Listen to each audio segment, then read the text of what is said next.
Hello everyone, my name is Lynette Lee and I am a certified professional resume writer and a career specialist here at the East Baton Rouge Parish Library Career Center. We get a lot of clients at the Career Center who are asking questions about cover letters. What is a cover letter? What do you put in a cover letter? Do I even need a cover letter? These are good questions. So what a cover letter is, basically, is an introductory letter that you put with your resume.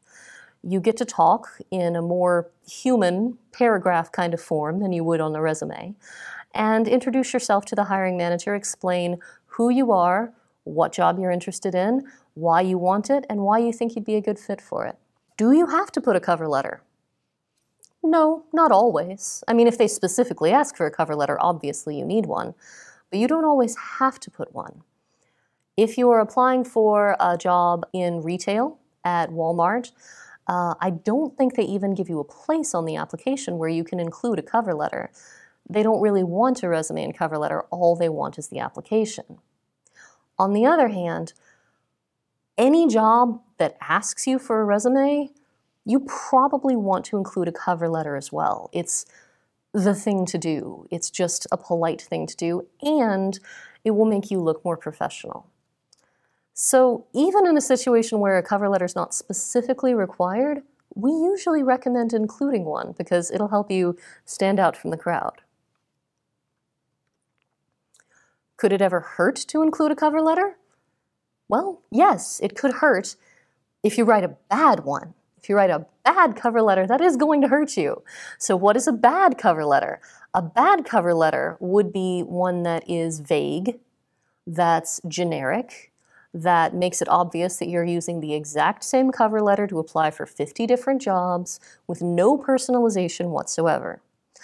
A bad cover letter could be poorly written, grammatical mistakes, run-on sentences. It could be rambling. It could be vague. It could not give a very good idea of why you're a good candidate for the job. All of these make a bad cover letter. However, as long as you don't write a bad cover letter, there are lots of ways which including a cover letter could help you. It gives you a more human touch. They get to see the person behind the resume. That's always nice. It lets you talk about the ways in which you're most uniquely qualified for this job. And it lets you talk about your passion for the job, why you want it. And finally, if there's any sort of oddness about your resume, for example, if you're applying for a job that you're ridiculously overqualified for, or a job that's in another state, you can explain these sorts of things in the cover letter so that when they read the resume, they're not, I don't know about that. They know because you covered it in the cover letter.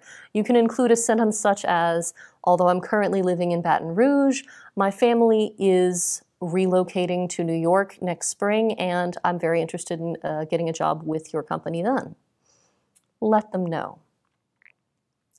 So, the biggest question that we get asked about cover letters is, can you just use one cover letter for every job? And the answer, of course, is no. No, you cannot. You have to tailor it. Tailoring is a big part of a successful job search. The one-size-fits-all approach just does not work. You are pretty much going to have to write a brand new cover letter for every single job you apply for. Now that sounds like an awful lot of work, but there is good news. You can use the same basic skeleton for every cover letter, the same underlying structure. And what you're going to do is you're just going to put different details in, different meat on the bones, as it were, every time. So let's look at that structure.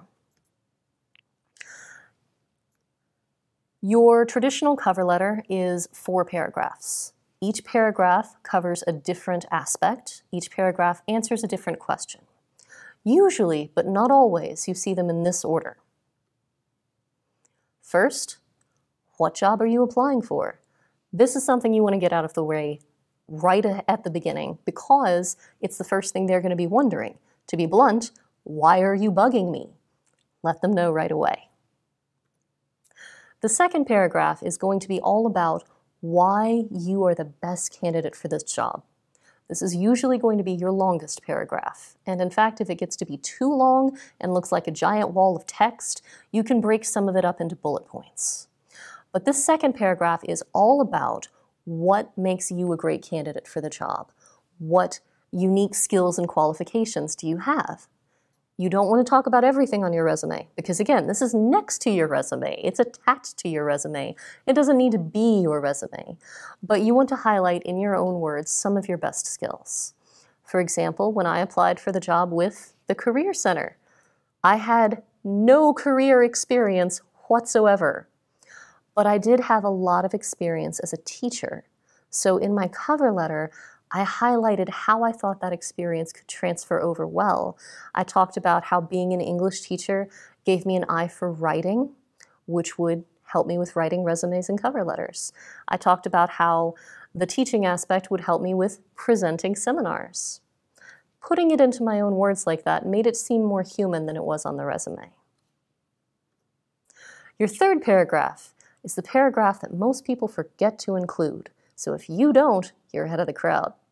The third paragraph is, why do you want this job? Why do you want to work for this company? Why is this important to you? Why is this special to you? And the answer cannot be, because you guys are hiring and I need a job. No. It's got to be more specific than that. You've got to make them feel special. Talk about something about the company. Do some research on the company. Find something nice about them that you can brag about. You can talk about how they have excellent customer reviews on their website and you want to be part of such a customer-focused company. You can talk about your passion for the field and how it makes a difference in the world. You can talk about how you were impressed by their state-of-the-art technology that this company has that you read about in Baton Rouge Business Report. Do some homework so that they feel special.